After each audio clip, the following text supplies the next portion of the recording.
Hello viewers, welcome back in this session. In this session we will see the turbulent time in Russia, the revolution 1905. This is the time of just storm in Russia. आपको पता होना चाहिए ये वो time था जब रसिया में जो है हलचल शुरू हो गई, सब कुछ जो है इधर उधर होने लगा. इसको हम लोग देखने वाले हैं. स्टार्ट करने से पहले जो है एक बार आप इस चैनल को लाइक, कमेंट और सब्सक्राइब कर दें. Now start this.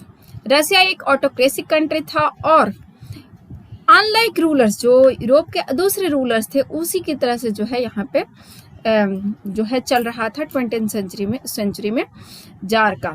जार जो है उस वक्त पार्लियामेंट का कोई सब्जेक्ट नहीं होता था, मतलब पार्लियामेंट जार से कोई क्वेश्चन नहीं पूछ सकता था.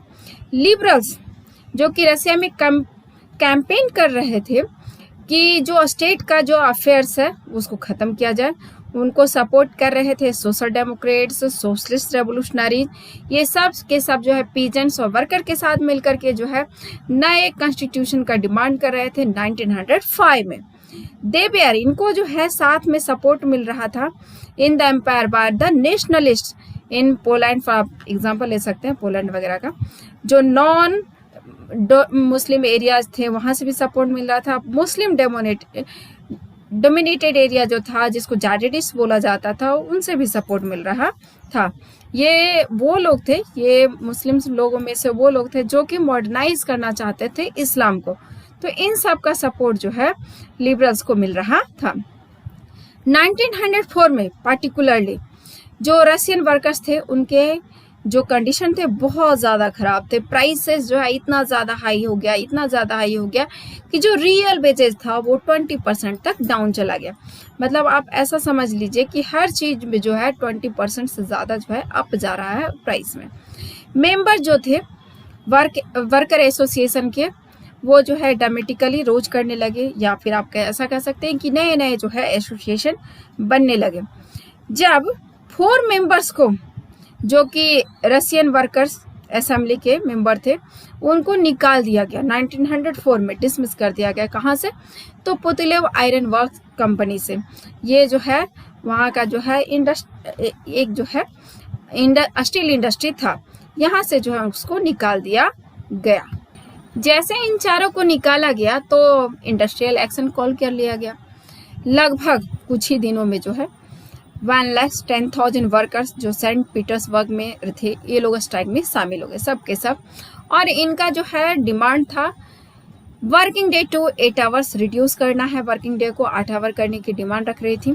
इंक्रीज होना चाहिए वेजेस में और improvement in the working condition भी इम्प्रूव होना चाहिए. सो दिस स्टार्टेड इन रसिया. ये सारे इंसिडेंट हो रहे थे. फिर क्या हुआ? तो हुआ ये कि एक दिन फादर गैपोन कुछ वर्कर के साथ प्रोसेसन निकाल रहे थे और इस प्रोसेसन को वो लेकर के पहुंच गए विंटर पैलेस के सामने. जैसे ही ये लोग विंटर पैलेस के पास गए तो इनका जो है वहां पर इनके ऊपर अटैक हो गया. किसने अटैक किया? पुलिस और कोसैक्स ने अटैक किया. Police you know very well, Cossacks all those जो कि घुड़सवारी करते हैं उनको बोला जाता है. तो इन लोगों ने अटैक कर दिया. आपको पता है कि प्रोसेसन में लोग जो है खाली हाथ जाते हैं. इस इंसिडेंट में जो है लगभग 100 वर्कर्स वेर किल्ड. ये लोग मारे गए एट ए मोमेंट और 300 बाउंडेड हो गए, ये इंजर्ड हो गए. इस इंसिडेंट को ही जो है रशियन हिस्ट्री में ब्लडी संडे के नाम से जाना जाता है. और इस इंसिडेंट ने जो है एक सीरीज ऑफ इवेंट्स स्टार्ट कर दिया. इसी सीरीज ऑफ इवेंट्स को जो है 1905 रेवोल्यूशन बोला जाता है. स्ट्राइक जो है पूरे ऑल ओवर कंट्री में होने लगा. यूनिवर्सिटीज को बंद कर दिया गया. स्टूडेंट्स वो वॉकआउट कर गए, कॉलेज छोड़ दिए, उन्होंने यूनिवर्सिटीज को छोड़ दिया, अपने जहाँ से पढ़ते थे वहाँ से निकल आए. Why? Complaining about the lack of civil liberties. इन लोगों का कहना था कि जो रसिया में है कॉमन पीपल को जो है कोई लिबर्टी नहीं दी जाती है, उन्हें कोई राइट्स नहीं दिया जाता है. इस वजह से जो है इन लोगों ने जो है स्ट्राइक में पार्टिसिपेट करना शुरू कर दिया. Lawyers, doctors, engineers, other middle class worker all they establish their union of unions. अभी आपने देखा था कि कैसे जो है एक जस्ट यूनियन में जो है पार्टिसिपेट करने की वजह से जो है 4 लोग को डिसमिस कर दिया गया था। अब यहाँ क्या हुआ कि सब लोगों ने जो है रिएक्शन देखी, सब के सब जो है अपना अपना जो है यूनियन बनाना शुरू कर देते हैं और इन लोगों ने जो है कॉन्स्टिट्यूएंट असेंबली का डिमांड रखना शुरू कर दिया। मतलब अब इन सब को जो है एक कॉन्स्टिट्यूएंट असेंबली चाहिए, जार का रूल नहीं चाहिए। 1905 रेवोल्यूशन में जार ने जो है इलेक्टेड कंसल्टिव ड्यूमा या पार्लियामेंट को जो है अलाउ कर दिया। मतलब जब जार को ये समझ में आया कि अब जो है कंट्रोल उसके हाथ से निकल गया है, तो इसकी वजह से जो है उसने मान लिया कि ठीक है, हम यहाँ पर जो है पार्लियामेंट बनाने के लिए तैयार है। For every while during the revolution के समय में ये जो है large number of trade unions बन चुके थे, फैक्ट्री कमिटीज बन चुकी थी, बहुत सारे बन चुके थे। और 1905 के बाद तो जो मोस्ट ऑफ द कमिटी और यूनियन था वो अनऑफिशियली वर्क कर रहा था, जब तक कि जो है अब आपको पता है कि उसमें जो है किसी को भी जो है ट्रेड यूनियन बनाने का राइट नहीं मिला हुआ था। इस वजह से जो है ये लोग जो है अनऑफिशियली वर्क कर रहे थे और दे वेयर इलीगल ही थे। सेवियर रिस्ट्रिक्शन जो है लगाए गए उनके पॉलिटिकल एक्टिविटीज पे, लेकिन कोई फायदा नहीं हुआ। जार ने जो पहला इलेक्टेड ड्यूमा बना उसको 75 डेज में डिसमिस कर दिया।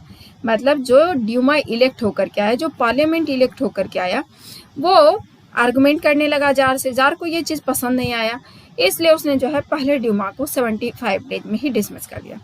दूसरा जो है ड्यूमा फिर से री इलेक्ट होकर के आया, इसको 3 मंथ में जो है डिसमिस कर दिया गया।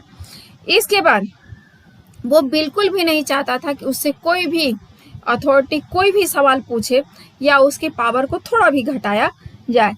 इसलिए जो है जार ने कुछ ऐसा प्रोविजन लगाया कि जो थर्ड ड्यूमा इलेक्ट होकर के आया उसमें केवल और केवल कंजर्वेटिव पॉलिटिशियन जो थे वही इलेक्ट होकर के आ गए।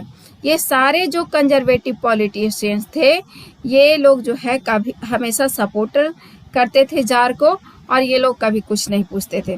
और जो लिबरल्स और जो रेवोल्यूशनरीज थे जो कि अक्सर क्वेश्चन पूछा करते थे, वो लोग जो है इस ड्यूमा में मतलब थर्ड ड्यूमा में शामिल नहीं किए गए। अब इसमें बहुत सारे क्वेश्चन राइज करते हैं। आप इसमें जैसे देख सकते हैं, डिस्क्राइब द रेवोल्यूशन 1905, ये लॉन्ग क्वेश्चन में आता है।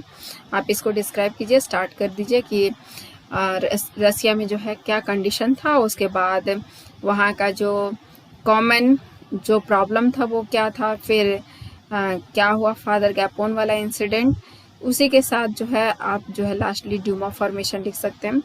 इसके बाद है व्हाट वाज ड्यूमा, ड्यूमा क्या था वो लिखिए। यहाँ पर आपका एक क्वेश्चन राइज होता है व्हाट वाज ब्लडी संडे, वो करिए। और similarly you can right so many question in this chapter and this is very important, you must do it. So thank you.